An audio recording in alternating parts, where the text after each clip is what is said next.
Hello po mga idol. Magandang hapon po mga lodi, ano.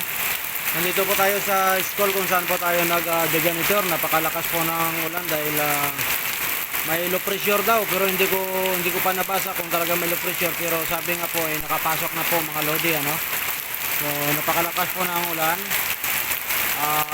Nag-dismiss na po yung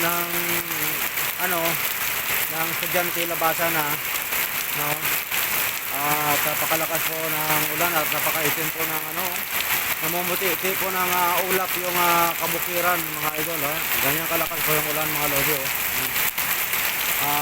Time check is sa 4 o'clock ng hapon mga idol.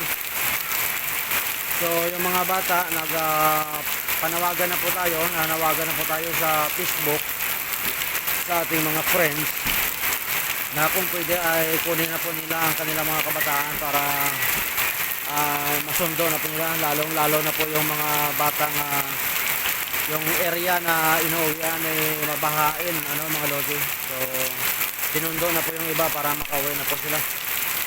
Siguro magdamagan na naman po na ulan to kasi maitim, no? Yung bukid, napakaputi ng bukid, puro ulap mga idol, oh. Puro ulap mga lodi. Ayan.